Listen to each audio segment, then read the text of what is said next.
Good morning, everyone. Council is convened this April 30th, 2025 for a series of work sessions, and we'll start off with the 2025 amended annual construction program.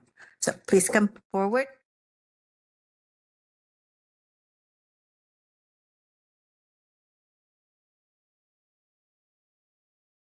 Thank you, Council. For the record, my name is Chris, last name Carl, Capital Programming Manager. Before you today is a request to amend the 2025 annual construction program.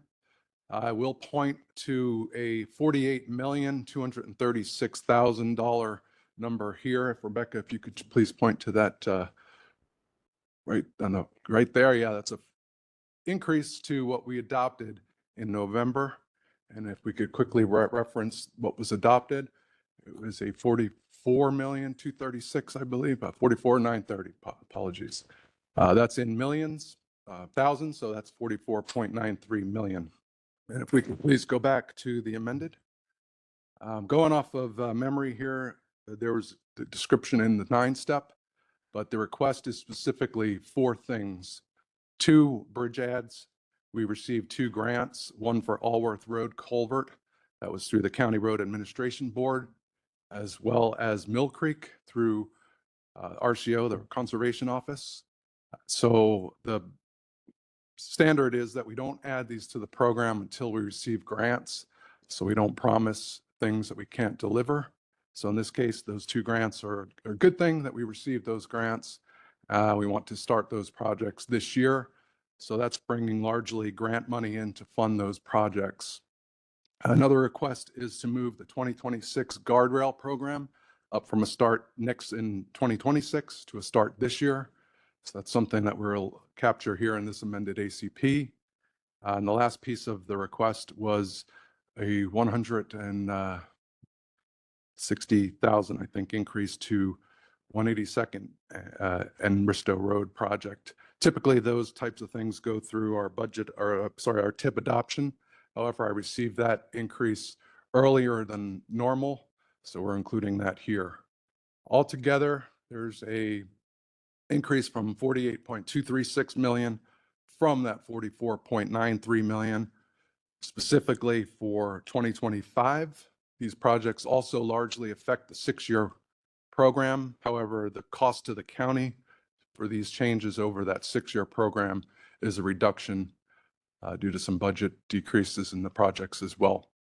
Again, the 2 bridges, which is largely the main part of this request, brings in a large portion of the project's cost with those grants. And that's pretty much it. If you have any questions, I could answer those. Okay, thank you. Are there any questions of council? Yes, Councilor Belcott.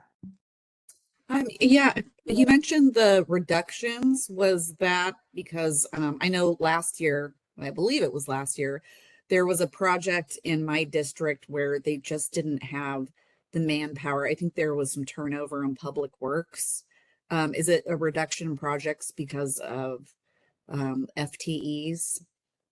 No, so the way the TIP works is there's the 6-year TIP and then the ongoing program.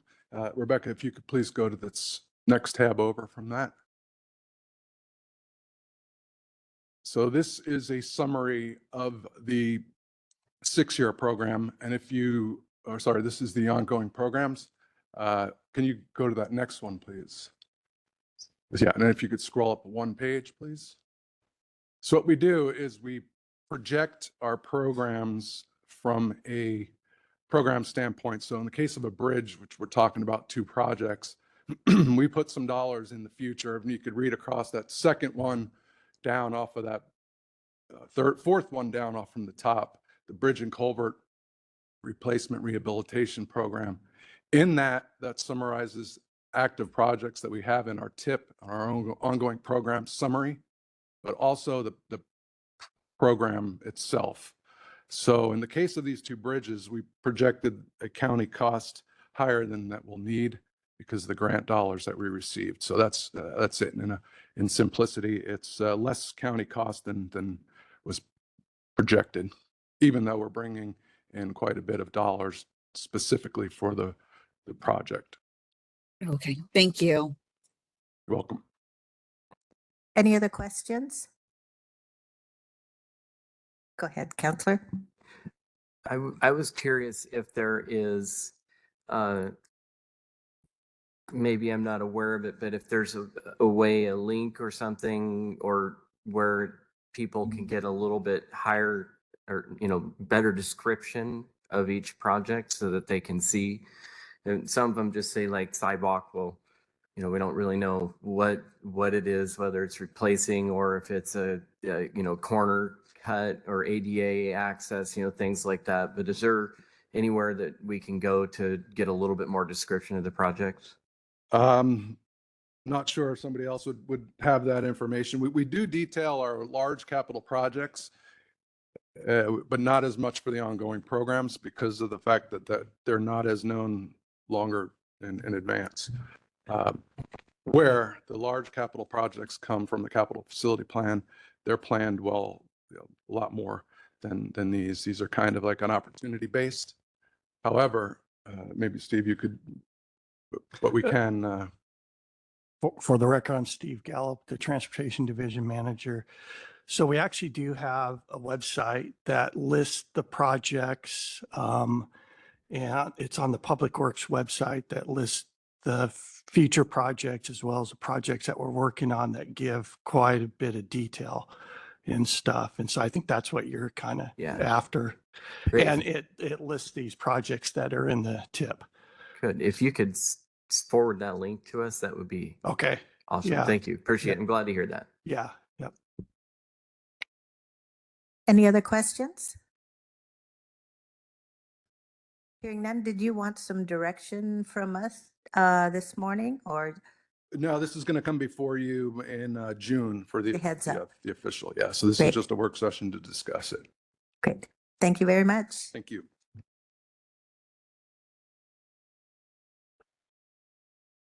Okay, moving on to our next work session, which is the our favorite 2025 comprehensive plan update.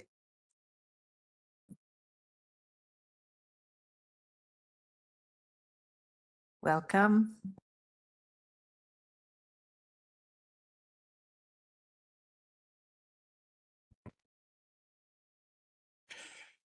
Good morning, councillors. For the record, Oliver Ojako, Community Planning Director, and with me this morning is Ms. Jenna Kay, who is our lead staff on the climate bill. Councillors, bear with us. There's going to be an ask following our work session, but before I turn it over to Jenna, let me just quickly give a shout out, if not a shout out, but a thank you to the task force that worked on this. They have been working for almost 18 months. When I come before you and said this type of work take almost 2 years, it does. And I really want to thank them. They have gone through in-depth analysis of climate impacts, looking through so many data and working with our consultant, ensuring that our comp plan update not only meet the new requirements, but pave the way for a sustainable future for some time to come. So I want to sincerely thank them. It was a diverse group. They work collaboratively and in a consensus manner. There are, I would say, maybe 2 or 3 or 4 places where they didn't agree, but 90% or more, they've come together to make the recommendation that we will be going through with you this morning. As I said, there's going to be an ask, and that ask is going to be the council. You make policy, we don't. We help you to make that policy, but we have to set a greenhouse reduction target as is required by the act itself or the law. So you can be more restrictive than the state, or you can stay within the state guideline, but we will go through that with you. Without me taking too much time, I also want to again thank Councillor Belcock for being the council liaison that worked with us to get us to where we are.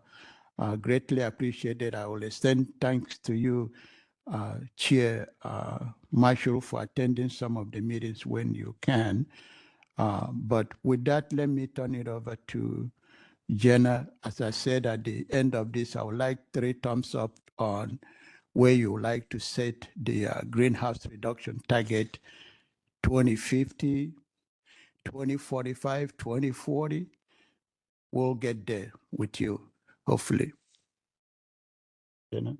All right, good morning. For the record, my name is Jenna Kay with Community Planning, and I'm going to be providing today's update on development of the county's climate element for the comprehensive plan. Next slide.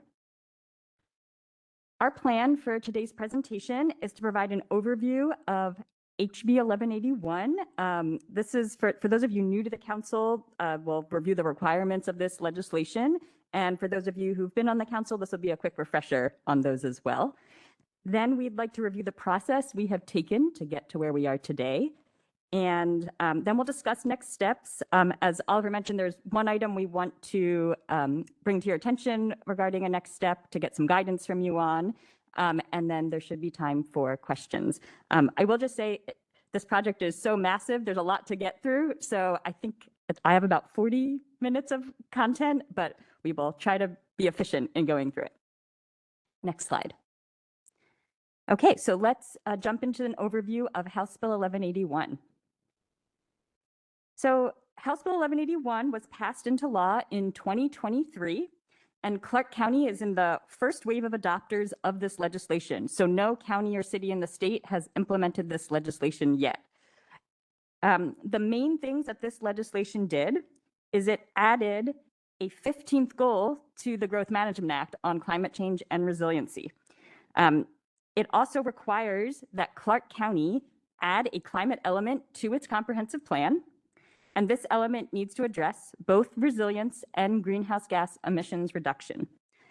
Some themes in the legislation beyond these core requirements are on addressing, there's a need to address environmental justice, use best available science, and Commerce was directed to provide guidance to local jurisdictions on implementing this legislation, and local jurisdictions are expected to be consistent with the Commerce guidance. There's a mandatory due date for Clark County to implement this bill by December 31st, 2025. And I'll just note there are links on this slide to the bill itself, as well as the Commerce guidance. Next slide. For the resilience subelement, the county needs to come up with a list of goals and policies to implement over the next 20 years that will identify, protect, and enhance natural areas, identify, protect, and enhance community resiliency, address natural hazards exacerbated by climate change, and prioritize benefits for our most vulnerable community members. As you may recall, staff presented information on the climate impacts we need to plan for this resilience subelement last year. It was last June when we came before you with that information. So just as a refresher, the 7 hazards we need to do some resilience planning around relate to extreme heat, drought, wildfire smoke, extreme precipitation, flooding, and landslides. Next slide. For the greenhouse gas emissions reduction subelement, the county needs to identify actions it will take during the next 20 years to reduce greenhouse gas emissions and vehicle miles traveled, or VMT, per person. And we need to do this without increasing greenhouse gas emissions elsewhere in the state. So we can't push our pollution to our neighbors.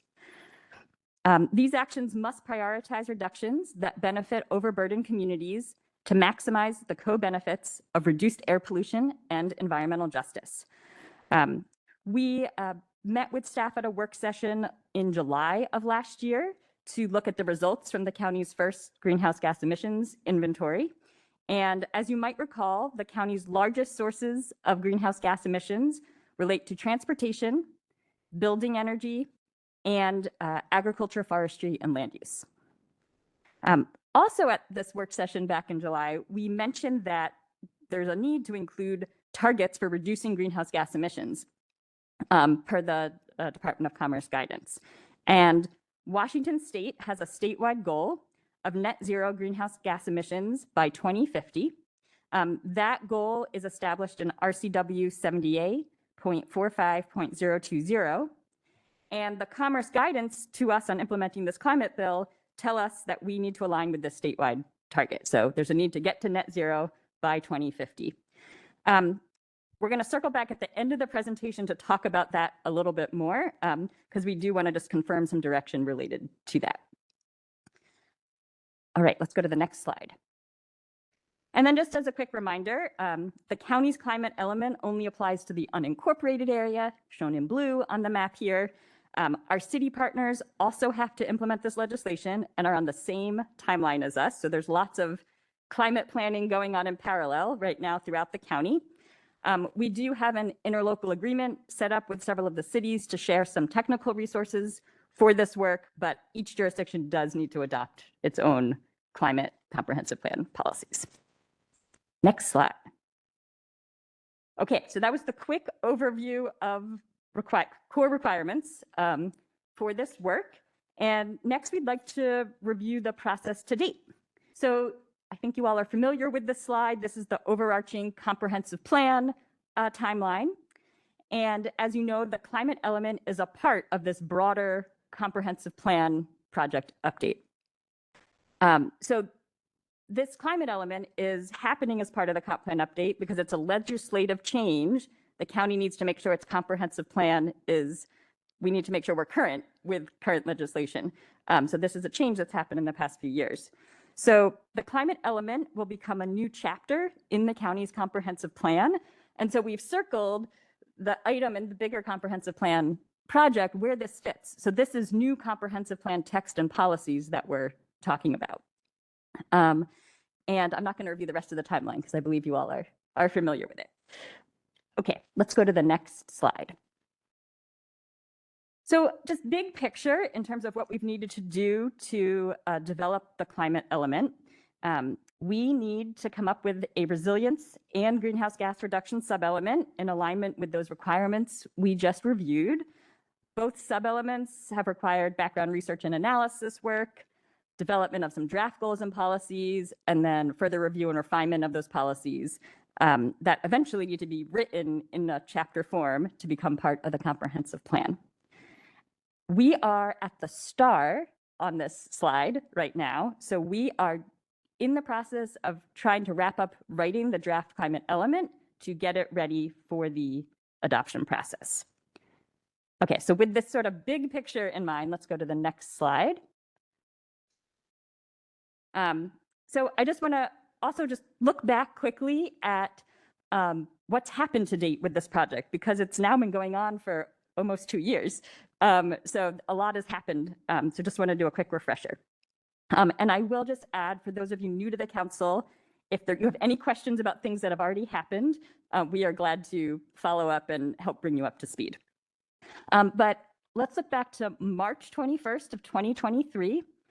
The county council held a hearing on that date to adopt the public participation plan for the whole comprehensive plan update, really kicking off our comprehensive plan project. After we started the comprehensive plan project in May of 2023, House Bill 1181 was signed into law. So it wasn't law when we started the comp plan update, and then it became law. We held a work session with council on June 28th, 2023 to just review this new legislation and what it meant for the county, and then followed up in the fall of 2023 with a climate stakeholder assessment, where we did just preliminary interviews with stakeholders throughout the county to help inform the process we would use for developing this climate element. And for those of you who were on the council at the time, I believe you were interviewed as part of that assessment process. That assessment helped inform the development of a public participation plan for this climate element. There was a council hearing on that on November 7th and 28th in 2023, where that public participation plan was adopted and serves as a supplement to the broader comprehensive plan, public participation plan. In December of 2023, the interlocal agreement with the cities and our consultant contract were approved. So once we did all of that sort of setup work, we then got to work forming the advisory groups that took place in late 2023 to early 2024. I'm going to talk more about those advisory groups because they have done an extensive amount of work over the past year, more than a year. So early 2024 to early 2025. So those groups have been meeting regularly and doing a lot of work. So I'll give more detail on that in a moment. Also throughout 2024, we were doing community engagement and getting feedback from the broader community.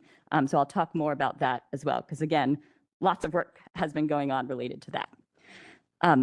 Mid-year last year, so on June 5th and July 10th, we had council work sessions to give you all updates on how it was going and where we were at. We reviewed the climate impacts we needed to plan for the resilience sub-element, and we reviewed the results of the greenhouse gas inventory with you all. And then we said, we're going to be back. We need to now work with our advisory groups, take this baseline information, come up with some ideas, and then come back to you. So that's where we are now. We are now ready to come back and start briefing you on what has come out of that, the rest of that work. And so we are again at that start item where we are working on trying to complete that draft climate element, briefing you all and the Planning Commission to get ready for the adoption process to follow. Okay, next slide. All right, so I'm going to go a little bit more into detail on the public engagement and advisory group work because, like I said, I just sort of glossed over it on the last slide, but there has been a ton of work happening over the past year or so related to both of these topics. So for our community engagement work, we had 4 phases of engagement related to this process. So first, we did engagement related to severe weather impacts and how people in the county have been impacted by severe weather. Phase 2 was related to resilience policy concepts. Phase 3 related to greenhouse gas emissions reduction and air quality priorities. And phase 4 related to greenhouse gas emissions reduction policy concepts. Between county staff and Project Environmental Justice Coalition members, who I'll talk more about them in a moment, collectively, we conducted more than 90 activities in 2024 across these 4 phases of work. And we heard feedback from about 2,000 people. We wrote an engagement report for each phase. Those reports are posted on our project website. We did include the link to where you can get to them on this slide. The reports are about 5 to 10 pages each, and then there's a much bigger appendix attached to them with all of the feedback that was collected through those engagement events. But if you look at these reports, what you're going to see is a list of all the activities that were conducted in each phase. It included a lot of surveying, but also workshops, discussions, things like that. You'll see we heard from people in every single zip code in the county across our 4 phases of work from a really wide range of backgrounds and with a really wide range of perspectives on this project. And then each of these reports also summarizes key themes that we saw as we reviewed all of the feedback that came in. So those are available as a resource if you are interested in looking at it. Okay, let's go to the next slide. Okay, so let's talk about our advisory groups a bit more. As you may recall, we had 3 project advisory groups helping us with this project. The first group I'll talk about is the Community Advisory Group, or CAG. This was a group of 20 community members who were appointed by the county manager. They represented a really wide range of interests, from building, development, business, and industry interests, to environment, natural resource, and environmental justice interests, to community advocates for things like healthcare and education. If you want a refresher on who's in the group, the link on the slide does take you to their webpage and lists all 20 members. And then also, as Oliver mentioned, Councilor Belcott did serve as the council liaison to this group and was at many of their meetings. This group was charged with using a consensus-based process to develop a climate goal and policy list recommendation for the county to implement its comprehensive plan consistent with the requirements of House Bill 1181. So the group met 12 times between February 2024 to April of this year. They finished their work on April 7th. And this group they dedicated a lot of time to 3-hour plus long meetings on evenings, providing feedback in between meetings because we couldn't get through it all at the meetings, really dedicated a lot of volunteer hours to supporting us with this project. Staff's interest with this group was to have them talk through the hard issues. We purposely had a group of people who had really different perspectives in this group and wanted to see if they could find a resolution on things where they didn't necessarily agree at first. And from our perspective, they did that. There were some very hard conversations that were a part of these meetings, and the group did find their way towards agreement on many, many things. The group wrote you a letter that was sent to you recently at the end of their process. So that's from them and their own words, their own perspective on how they think it went. The next group I'd like to talk about is the Environmental Justice Coalition, or EJC. This was made up of 15 community-based organizations who serve community members in the county who are at high risk to climate impacts. And the county contracted with them to help us with our community engagement and to help us meet the environmental justice requirements of HB 1181. So the link on the screen will take you to the group's webpage, which shows all 15 organizations who were involved with this work. They also met 12 times between February 2024 to February 2025. They wrapped up their work on February 3rd of this year. And in between meetings, this group was implementing community engagement. So every organization came up with a work plan on how they were going to engage with the community members they served in alignment with those 4 phases. So they were doing community engagement while staff was doing broader countywide community engagement. And this group helped us reach way more people than we would have otherwise and heard from people from a wider range of backgrounds than we would have had they not been helping us. They also they hosted engagement events in multiple languages and really, again, helped increase the diversity of the people that we heard from. All of the feedback that EJC organizations collected through their engagement got shared back with project staff, and it's included in those engagement reports I just mentioned. So you can see for all the feedback, who did the engagement, was it an EJC organization, was it county staff, and then the feedback that was collected through it.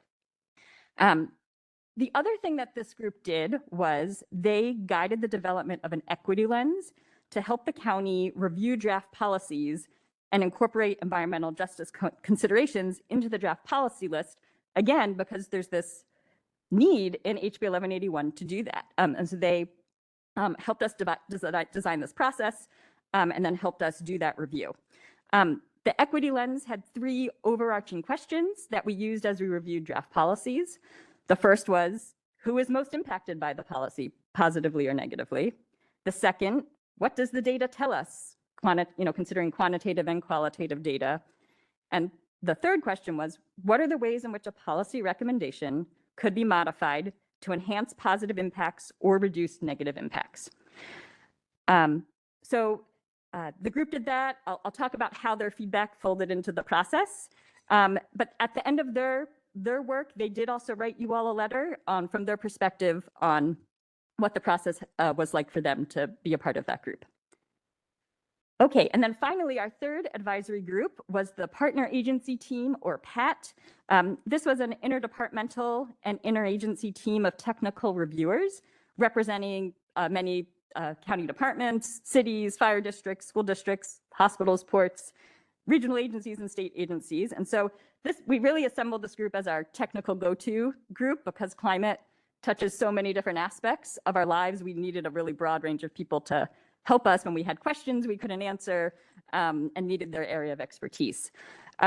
They provided feedback a few times throughout the past year, including review of a version of the draft policies a couple months ago. Okay, let's go to the next slide. All right, so you may be wondering, okay, 3 advisory groups, how did this work into coming up with a single recommendation? So the CAG is the group who produced a recommendation to staff to bring forward into the adoption process. So sort of starting in that top left box on the slide, they were asked to consider a lot of information, and we worked with them to develop an initial draft policy list. The Environmental Justice Coalition, they did some sort of preliminary reviews as they were conducting engagement along the way, but once there was this sort of solid draft list to work from, the EJC reviewed that list, providing feedback based on their engagement work, what were they hearing from their communities, and using that equity lens. And so staff then took the EJC feedback, folded it into the draft policy list, and shared it back with the CAG for their final review, deliberation, and considerations for them to make a recommendation. And so now that those groups are done their work, we're at the STAR again, where we're getting ready to take that information to the Planning Commission and then ultimately to you all to make a decision on it. Throughout all of that, the feedback that was collected through the broader community engagement and the feedback from the partner agency team, we folded that into the EJC and CAG's work. So we would bring, draft policies back and say, we folded in these additional recommended changes from these groups, and here's why. So we have lots of large comment trackers, saying this is what we heard. We heard this from the public. We heard this from partner agency staff. Please consider this as you continue your discussion. So there was a lot of, as these two groups kind of worked their way through, we tried to fold in these other sources of feedback into that work. Okay, let's go to the next slide. Okay, so I mentioned the CAG finished its work on April 7th, and they have a set of policies to recommend for the climate element. They spent their last two meetings voting on policies. They considered 156 items, so that includes goals and policies. They unanimously agreed to drop one item off the list, and then they unanimously were supportive of 151 items. And then there were 4 items where there was not quite unanimous support. And so our plan on how to bring this recommendation forward is for the items where they were in full agreement, those are being shared first with the Planning Commission, then with you all as a recommendation from the CAG. For the 4 items where there was not quite unanimous agreement, we are still going to share those 4 items for consideration, but we will also be providing an explanation of who voted for and against the policy as written, and an explanation on why people voted the way that they did. So that extra documentation we are in the process of packaging it to be considered as the recommendation moves forward. Okay, I'm going to introduce one other twist in this project that came along after we started, and then I'll talk a little bit more about the policy recommendations. So I-2066, or Initiative 2066, is an initiative related to natural gas access that was on the ballot in the November 2024 general election, and it was approved in that election. A key statement out of the initiative is that a county shall not in any way prohibit, penalize, or discourage the use of gas for any form of heating or for uses related to any appliance or equipment in any building. So just again, thinking about the timeline, we started this work in February of last year. The law then changed late last fall with approval of this initiative. And then in March of 2025, a King County Superior Court judge ruled that they found that I-2066 was unconstitutional. So that happened just before our last meeting with the CAG. So we're bringing this to your attention because this is kind of in flux. The laws have been changing as we've been trying to do this work. So we want to just get this on your radar because it's not over.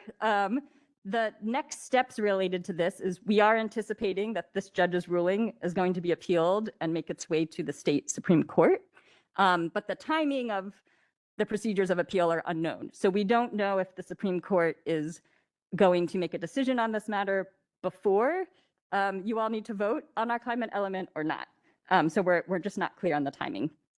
So as staff, our plan is to continue monitoring what's going on with this initiative to understand what the state law is related to natural gas and, you know, how that intersects with what we can or cannot put in our climate element policies.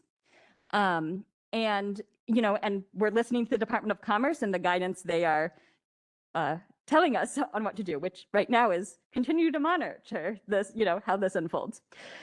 So just depending on the outcome of what the Supreme Court says, Commerce's guidance and so forth, we just want to flag that the county may need to relook at its building and energy related policies in regards to what the laws are, but we're going to kind of wait and see how this unfolds. I also just want to be very clear that we asked the CAG to vote on draft climate element policies that were written to be consistent both with House Bill 1181 and I-2066. So we did have to do some reworking after the initiative passed to try to do that.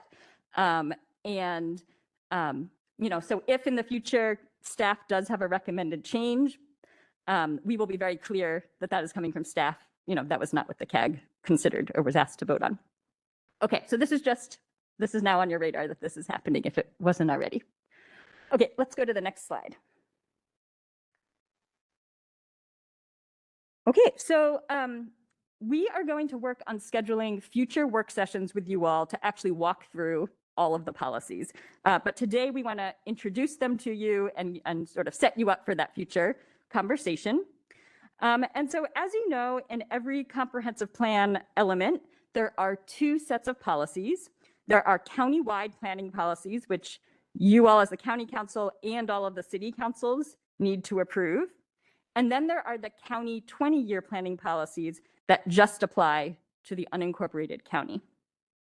So for the draft climate element, we currently have 10 draft county-wide planning policies that were assembled through a working group of county staff, city, and tribe staff. And these policies are mostly restating the legislative requirements and around coordination and collaboration between jurisdictions. And then there are the 20-year planning policies for the county, which is what the CAG's recommendation is. And so we have put a link on here directly to the CAG's recommendation. So if you're curious and you want to start reviewing policies early, it is on the slide deck, which is posted to your all's grid. It's also on the CAG's webpage as well. So those are out there and publicly available for anyone who wants to look at them. But as I said, we're going to come back and actually walk through these policies at future work session. We are in the process of trying to figure out where to put them in the comprehensive plan. So we would like to do that organization work so that we present it to you in the same way it's going to come packaged in the comp plan. But if you open the CAG's recommendations and look at them, you'll see that there are 32 goals of 123 policies. Each goal and policy is noted as either being a greenhouse gas emissions reduction policy, a resilience policy, or both. And policies were grouped into 7 categories. I will just note that the Department of Commerce guidance had us looking across 11 different categories for this work. We've consolidated those a bit into these 7 groups. So we have goals and policies related to health and well-being, green jobs, ecological stewardship, transportation and land use, buildings and energy, waste management, and county governance. We can go to the next slide. Okay, so this is just at a glance. If you look at the main topic of the 32 goals, this is just to give you a flavor of what these policies are, the goals and policies are getting at. So I'll just read through these really quick. Apologize, the text is a little bit small, but in the health and well-being category, there are goals related to a just transition, advancing environmental justice, ensuring the most vulnerable communities don't bear disproportionate impacts, consultation with the Cowlitz Indian tribe, regional tribal governments, and culturally specific groups, food economies, agriculture and landscaping, housing, air quality, and outdoor recreation. In the green jobs category, there is a goal related to economic development and job generation. In the ecological stewardship category, there are goals related to trees, county plantings and green spaces, environmentally critical areas and open space, forestry, salmonids, water resources, stormwater, and public education on environmental topics. In the transportation and land use category, there are goals related to reducing vehicle miles traveled, county vehicles, electric vehicles, resilience of the transportation system, and resilient development. In the building and energy category, there are goals related to energy efficient buildings, clean, renewable, and diverse building energy options, emissions from county buildings and facilities, and green building and sustainable building practices. In the waste management category, there are goals related to waste reduction, composting, and recycling, emissions from county purchases, and using less and supporting maintenance, repair, and a resale economy. And in the county governance category, there are goals related to policy implementation and resilience of county operations. Next slide. One other thing we just wanted to flag is that while we are planning to present a new proposed draft climate element as a new chapter in the comprehensive plan, there are some policies that will show up in other chapters. So for instance, our climate policies include several transportation-related policies. We also have a transportation chapter in the comprehensive plan. We think we're going to put most of the transportation policies in the transportation chapter. So that's what we are working through right now. But this, again, is just a heads up. Most things will be in the climate chapter, but there will be some climate policies in other chapters as well, and they'll be labeled as such. Okay, so last section, moving on to next steps. Thanks for bearing with us through all this information. So at the beginning, we mentioned we wanted to circle back and talk more about target setting for greenhouse gas emissions reduction. So this is the item we are interested in some council direction on. So as we mentioned, House Bill 1181 tells us we have to plan to reduce greenhouse gas emissions consistent with Commerce's guidance. And Commerce's guidance tells us the county needs to align with the state's goal of getting to net zero emissions by the year 2050.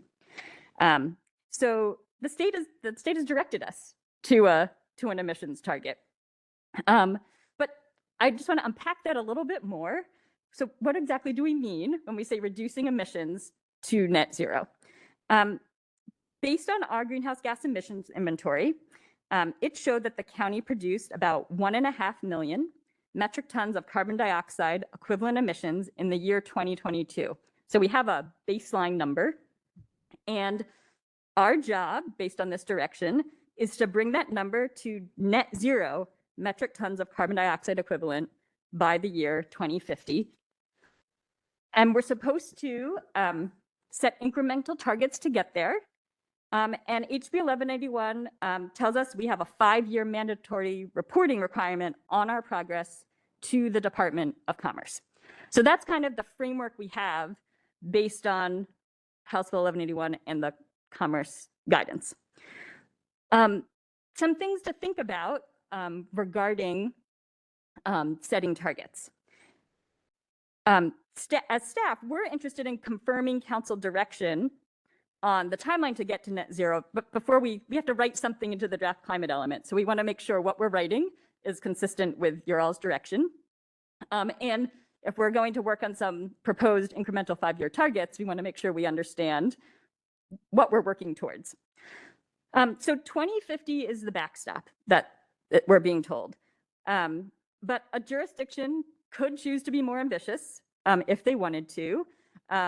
For instance, the city of Vancouver, when they did their climate planning work a couple years ago, they set a target of getting to net zero by the year 2040, which is one of the most ambitious targets in the state.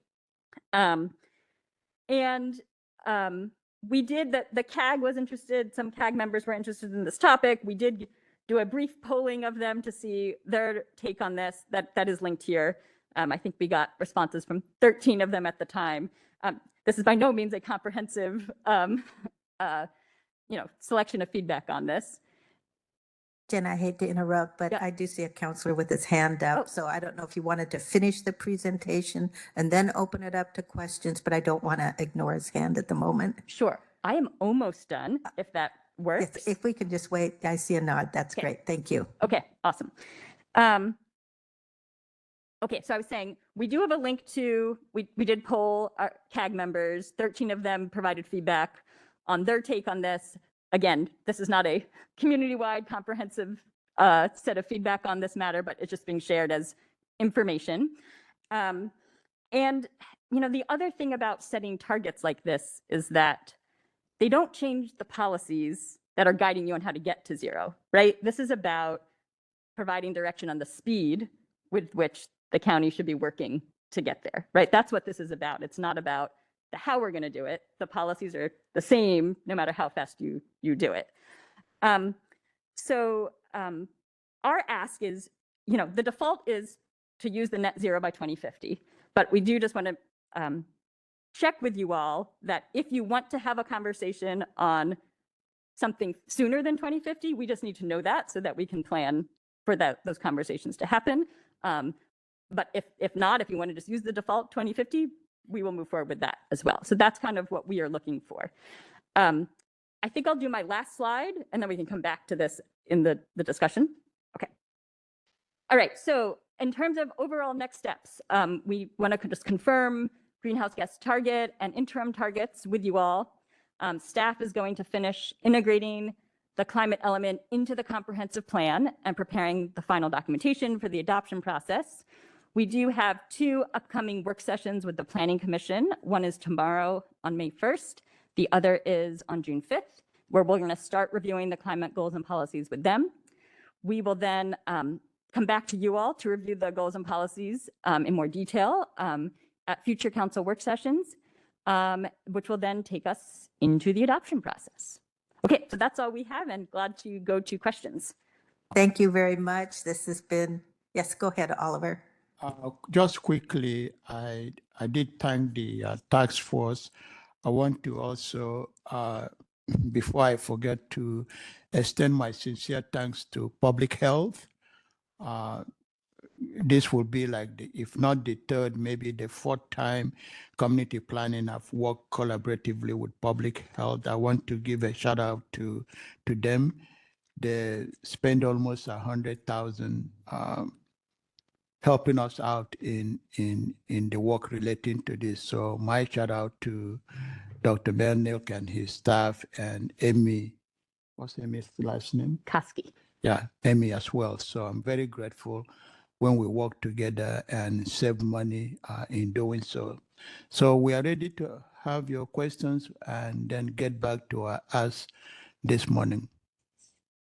Thank you very much. This just seems like a monumental effort that you've done an excellent job with. And I would like to echo all of the thanks that has been extended to the committees, a lot of volunteer hours, and the health department and all the departments that collaborated with you on this. So let's open it up, and we'll start with you, Councillor Little. Okay, thank you for all this good information.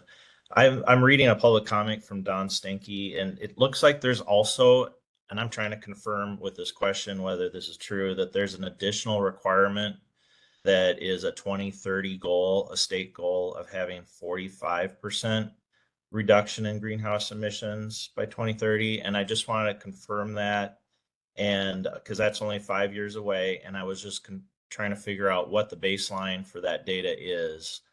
And most importantly, in order to make a decision on what goal we choose, I'd like to know what, in the recommendations given by the CAG and the other partners, what is the trajectory to meet which goal? Like, what have you done an analysis of the projections of what the emissions will be progressively over this time period and what it would end up being in 2050 based on what the current recommendations are?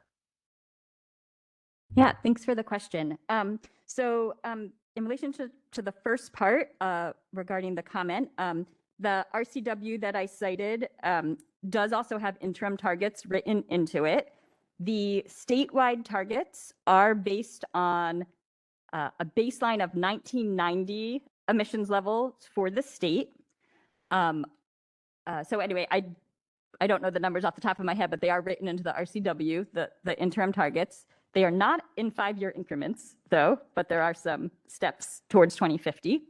The Commerce guidance for our planning has directed us to use a 2022 baseline. So it is a little bit tricky to compare one baseline that's using a the statewide to the county, but we have done some math and done some comparison, roughly what would it be here roughly in alignment with the state's targets. So anyway, so Don is right that there are these other targets written into state law. Commerce guidance hasn't really dwelled on that. They've mostly just focused on the 2050 target, but that is something for us to consider, that we are in alignment with these statewide targets as well. So if there is interest in sort of seeing how that looks compared to our numbers, we're happy to share that. We do have that information. And then the other piece in terms of how we're tracking our technical consultants, we did need to wait till the CAG finished with their recommendations. They have modeled the impact or possible impact of the policies that are being proposed. So we have mapped out, if you do nothing, this is what it looks like. If you factor in various state and federal laws, this will happen. And then if you look at the policies that are being proposed, it'll have this much impact. So we do have that in the works. They're just doing some final touches on that based on the CAG's final recommendation. So I think if you all are interested in having a discussion on targets other than 2050, that is something we can, bring into the conversation. Okay, so you're saying that based on the recommendations, we will meet the 2050 net zero goal based on the current recommendations?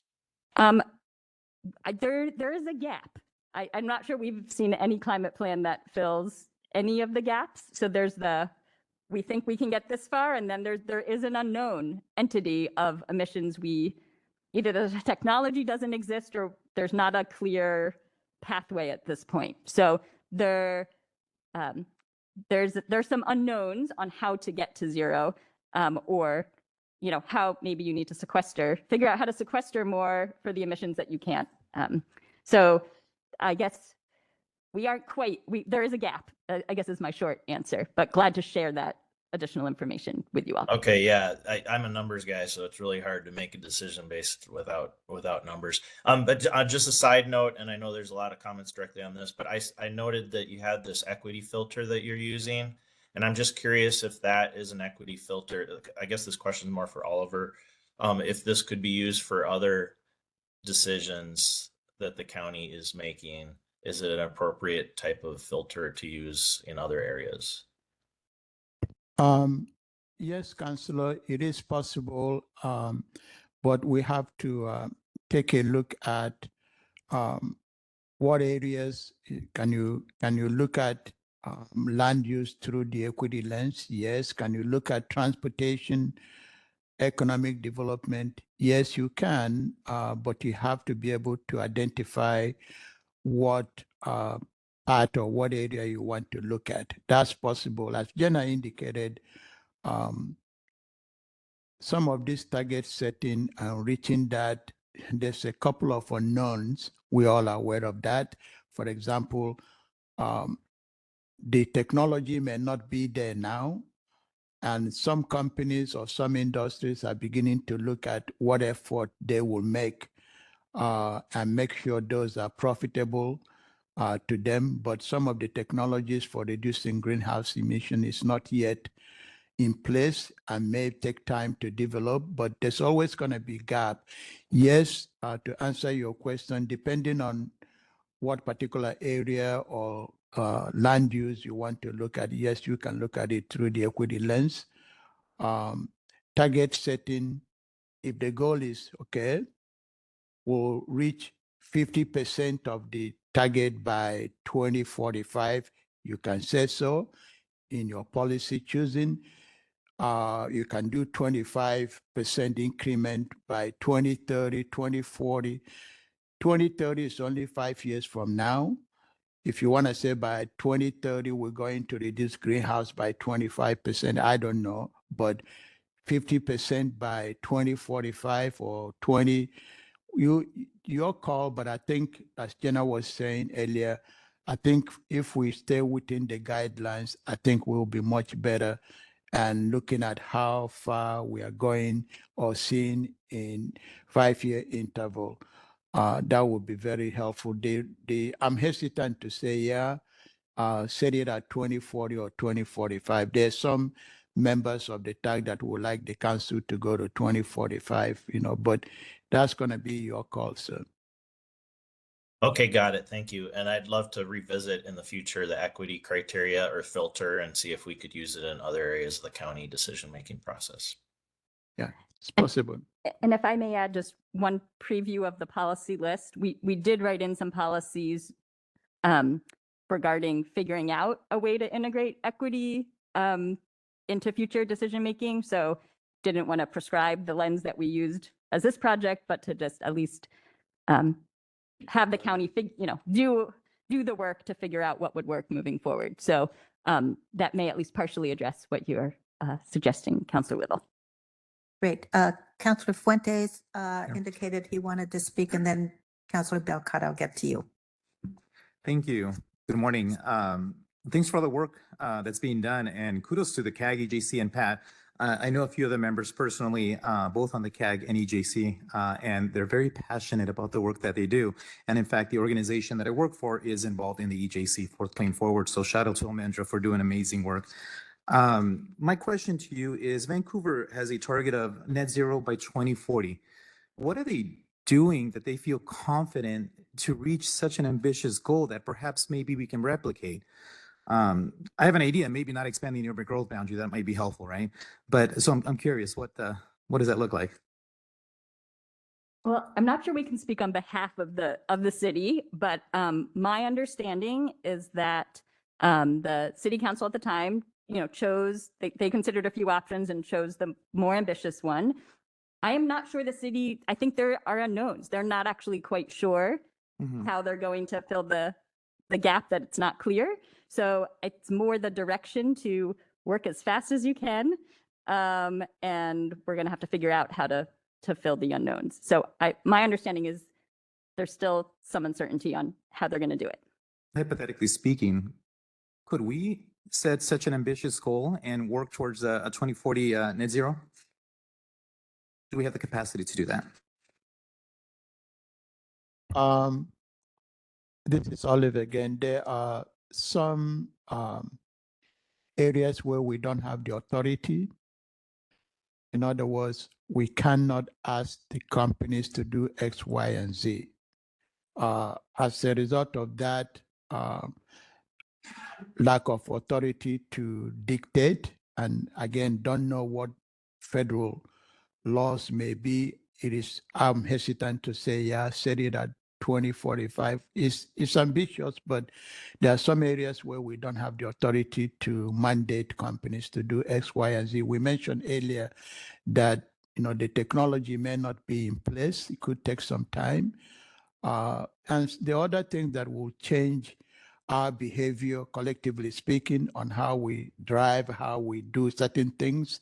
So there are some areas where we have, like said, in the county governance, where we may have the authority to mandate, for example, all our fleet be electrical, how we design our buildings, or take the new jail, how do we design that? Those are areas where we have authority, but outside of that, we cannot tell, take, for example, natural gas, you got to do X, Y, and Z. So for those reasons, I'm hesitant to say, yeah, you can, because we don't have that authority. That's my concern, sir. Thank you. Okay, Councilor Belcott. Good morning. Yeah, I just wanted to say thank you to the CAG who did a ton of work. Like Jenna mentioned, there was hours and hours and hours worth of work. There were a lot of late nights with these meetings and some very spirited conversation. It was really interesting to see and hear the different perspectives from the different CAG members when they were looking at various different things. And I will say I was pleasantly surprised by the conductive and conducive conversations at the very last meeting, which was good to see and hear. So I was more an observer than anything else, but there was a heavy lift of work going on. So thank you to all the CAG members. They did a great job. Thank you. Councilor Young? Great. I also wanted to echo that sentiment, and I want to say congratulations. I think you achieved something that I probably didn't even dream was possible, and that's a 90% agreement out of a group of people that have wide-ranging perspectives and a very controversial issue and a difficult subject to tackle. So my best of thanks for the job that you did. And I think we should really replicate this through all of our processes throughout the county. I think this can serve as a model, for bringing people together. And I will tell you, as a policymaker, when I have boards and commissions and groups that are sanctioned to work through these subjects, and the process is as good as it was, it makes me feel very confident in being able to make good decisions on this. So thank you very much for that. I did want to know and this kind of comes to your ask here. Do we have a list, or basically, so we have 50 something policies. Do we have anywhere documented what the impacts will be, what the costs will be, and who it will impact, so that we can kind of evaluate those individual policies? We do have a lot of documentation that we've had to do as sort of following the commerce guidance. So we probably need to do a little bit more work to organize it in like one easy to digest place. So it will have, I guess there's a few answers to the question. So we do plan to have a table. So for every policy, we'll note which requirements it's meeting, which we have to explore co-benefits, what are some of the co-benefits of policies for resilience, what hazards is it addressing? So we will have for every policy some sort of key information about them. For the greenhouse gas emissions reduction policies, for the ones that are expected to have the most significant impact on emissions, our consultants have modeled an estimate, like if you were to fully implement this policy to the maximum extent, you could achieve this emission. So we do have numbers associated with, again, the sort of most significant greenhouse gas emissions reduction policies. And then we do have a little bit more detailed analysis on a subset of the policies. We had so many policies we had to sort of prioritize, but we do have additional work that our consultants did that provides additional information around anyway, a prioritized list of those policies. Okay, thank you. I think for me personally, I think the 90%, go ahead and send it to me, but I think that the groups have hashed that out well, and I'll support that 90% for sure. But the 10%, I would like to be able to understand a little bit of the nuances of the discussion. I know that there's some information that you have on that, but also costs and impacts, I think, are important. And, when we talk about whether we want to set the goal at 2050, 2045, 2040, I don't have the information to be able to make that answer, to be quite frank, because I'm assuming with everything that I've learned in my life that there's going to be a kind of a curve in the cost. The first 80% is going to be relatively low impact, low expense to capture. But then as you get to those last few emissions, it becomes really expensive to reduce just a little. And I think that there has to be a balance in there. But in order for me to make a decision on that, I'd need to understand where it is on that curve. I would love to say 2040. It would be wonderful if we could do that. But I also realize that will be adopting the most expensive, brand new technology And I don't think the county is in a position to be able to absorb that cost. I appreciate pioneers like the city of Vancouver because they're paving the way essentially. They're paying expensive prices for technology that, it's just like any brand new piece of technology. It's really expensive when it first comes out. And then as it adopts and production increases in numbers, the cost comes down considerably. So I appreciate Vancouver paving that road for us to be able to get technology a little bit cheaper, a little bit later when the county can afford that expense and when the people can afford that expense as well. That's kind of how I see this as a balancing act. I feel like we definitely should set 2050 and definitely look at any ways that we can make it quicker, but evaluate each one of those to be able to truly understand the real impact, both in reduction of greenhouse gases, as well as the expense and impacts to the people or the county, and make a decision kind of one by one on those things. But I feel we should set that 2050 policy, get that in stone, and still have kind of our separate process of looking at how we can expedite in any way possible, and maybe we can exceed our goal on that. Have you completed your comments and questions? Yes. Counselor? Yes, thank you. Counselor Fuentes, did you have something? Chair, yes, thank you. I know there's a lot of unknowns as that, the type of ambitious goal that the city of Vancouver is setting, which is fine. It's understandable, and I disagree with Councillor Young, of sticking with the 2050. I think we should be bold, and really should be looking at setting, these goals that could potentially get us there a lot sooner. It reminds me of OKRs, right? Objectives and key results, where you set an incredibly ambitious goal, but even if you meet 75% of it, it's considered a success. And so I don't know that if we were to set a goal by 2040, 2041, 2042, whatever it is, that we would meet it. But I think it gives us an incentive to work towards that, right? It could potentially be expensive, but the well-being of our community, of our environment is dependent on that. And I don't know that we can put a price on that. So I would advocate for setting a more ambitious goal than 2050. Maybe we can meet in the middle, 2041. But but I think it's something that we should really, really highly consider as a council. Great, thank you.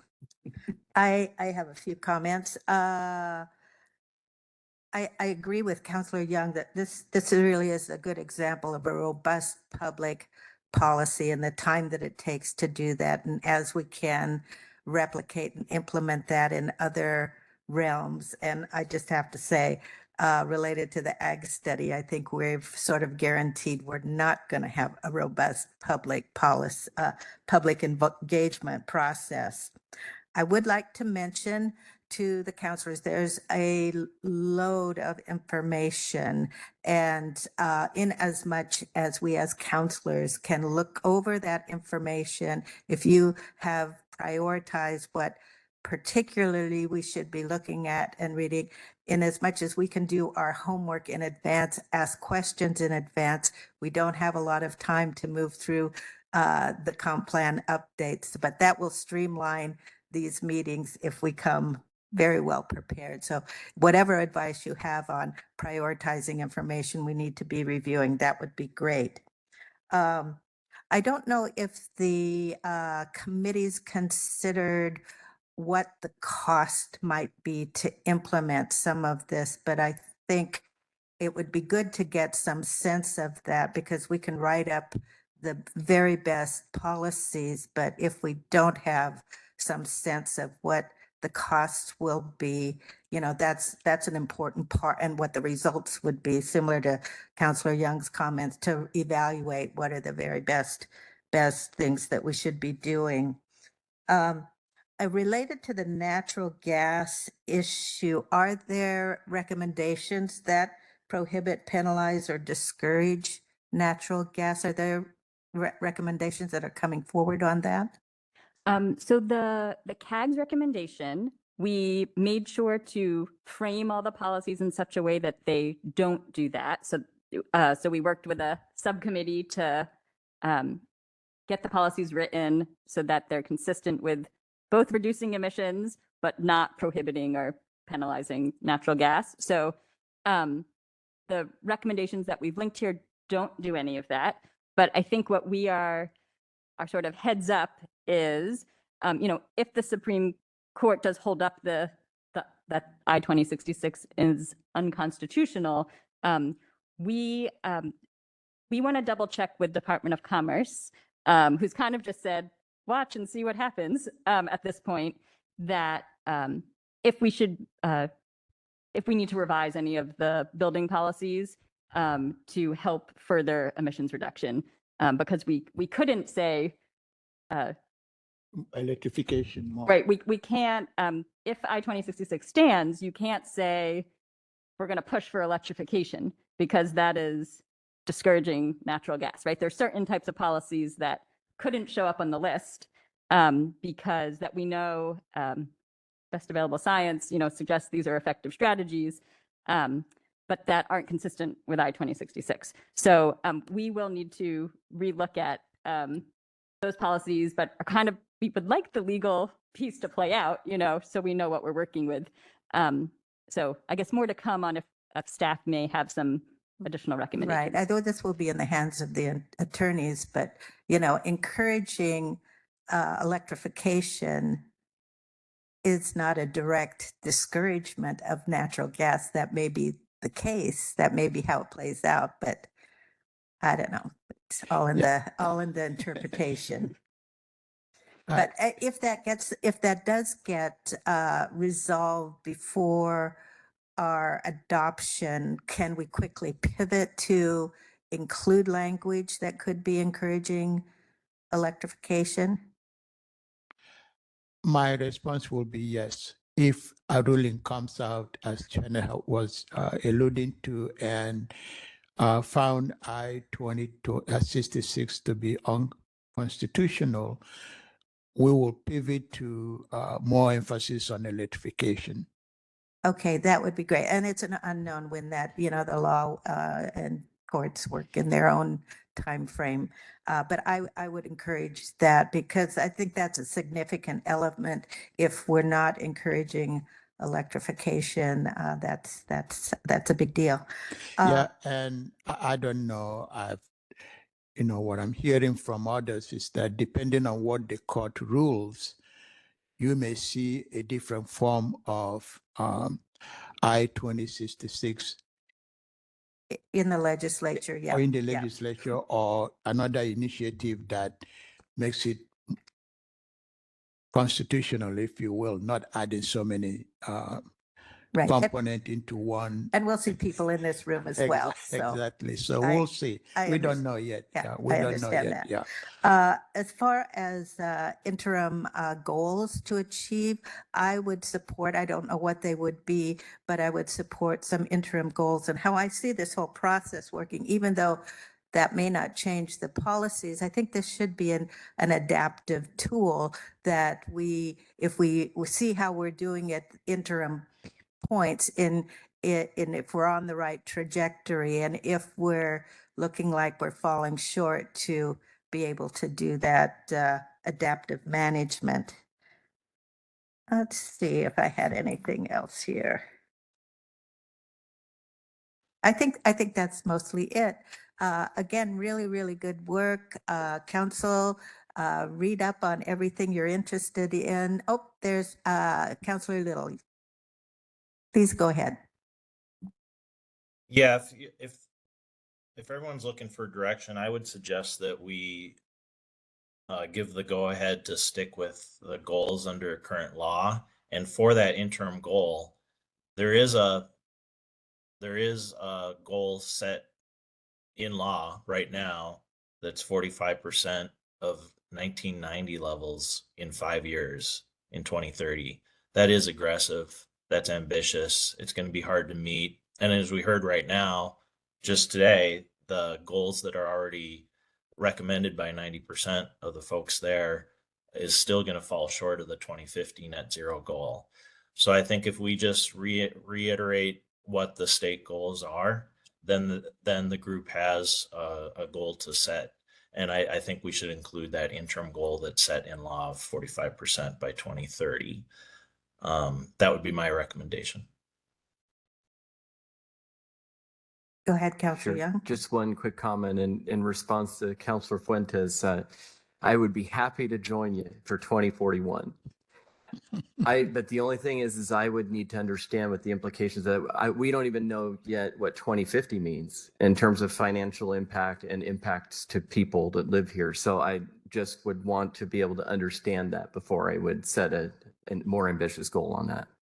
And Jenny, you mentioned that the state goals were based on 1990 emissions and and can you explain that a little bit more? And if we were to do as Councilor Little suggested, what would that look like? Yeah, so I think we can follow up sort of with we've done some rough scaling of the statewide goals to the county, and what 1990 estimates versus working off of 2022 estimates are. Again, different baselines make this, it's not as simple as like it just align with the statewide goals once you get into the details of the math. Anyway, so I think we can follow up and sort of show sort of the math, like what we estimate if you take the statewide numbers and apply them to the county, what that means. But I guess, yeah, reminder that we are working from 2022 as our baseline. So a 1990 baseline, a percentage from 1990 versus a percentage from 2022 are two different things, right? So anyway, I think we'll be better prepared if we can share, something for you all to look at, to consider that. Great. So it doesn't sound like this is something we're making a decision on today. This still goes to the Planning Commission, then comes back to us with those recommendations, and we'll have a public hearing. That's how it all will play out. But I think you understand that there's an interest if we could have some interim goals, and if we were to align with the state goals, what that might look like. Is that doable? And you can come back to us with that information. Yeah, we will try to do so. I think going back to 1990 levels, yeah, that's going to be tough. I think the 2020 22 baseline gives us some opportunity to get to 2050. Regardless of what the county, like I said in the beginning, the county can be more aggressive if you so choose. The question is going to be what outcome do the county want to achieve? If I were to recommend to the council, I would say that a 2050 is a better option for you, and that also keeps the county consistent with the guidelines provided by Commerce. I feel comfortable on that front, but it's going to be your choice, but it's all going to depend on what outcome that you really want to achieve and how aggressive you want to be. Even if you choose 2050 and get there before 2050, the better, but I think it gives you some wiggle room to work with. Yeah, because this gets adopted in the comp plan update. This isn't I mean, you can have independent parallel processes to look at other interim stuff, but this is the long range comp plan update. So I think we need, as we're talking about 1999 versus the 2022 data, it does make sense to use the 2022 data because that's the most recent data for our comp plan update. Thank you for that. Did the committees make a recommendation on, well, they didn't make a recommendation on interim goals, but just to meet the statewide goal? That's Commerce direction. Yeah, we didn't ask them for a recommendation on this. We felt like this was a council, directive. We did, if you look at the item we linked in the slide, there were 13 CAG members who responded when we pulled them. 7 of them recommended 2040, 1 recommended 2045, and 4 recommended 2050. So there was a spread. And again, this is not a I don't want to pass this off as a very comprehensive, polling. But it was just, we wanted to share as information, but we did not have time to, go very deep with them on this. Would there be a separate public hearing just for this element of this, just this chapter of the comp plan, or does it get all wrapped in and adopted as one? It will be all wrapped in, but we will have opportunity to have additional work session with council as we go through the planning commission work session and listen to their conversation as well. What I will say is that at least on the countywide planning policies, there appear to be some consensus on that. I believe the cities are all on board. So that's much easier to present to the council and to the planning commission. The policies as we provided to you and asked you to take time to review, those are the recommendation of the group. Staff do not intend to change those. Those are their recommendation, but we will give you the opportunity to review them, ask us questions. It's not cast in stone. You can, based on your question and the public input, as Jenna indicated, we have made those available to the public to begin to review, but all of that will come to you as a package whereby you will pull any chapter that you want to spend more time on. That'll be a long meeting. Councillor Little. Okay, yeah, I think maybe it would be great if we could get just some advice from Commerce if the law, that standard of 40% by 2030 is actually being expected of us or not. I figure law is law, and so if we do a thumbs up on following the state law, that would be probably a safe place for us. But we obviously need some clarification on if we're supposed to be meeting those targets in 5 years or not. So I'd like to just hear from them on what they think we should be doing. Good. All right, we can check with them. And just to clarify too, staff, you don't need any final direction today because you do have 2 other planning commission work sessions, and then you'll come back for a final direction from council, correct? Yes. Okay, thanks. Okay, thank you very much. Great work. Thank you.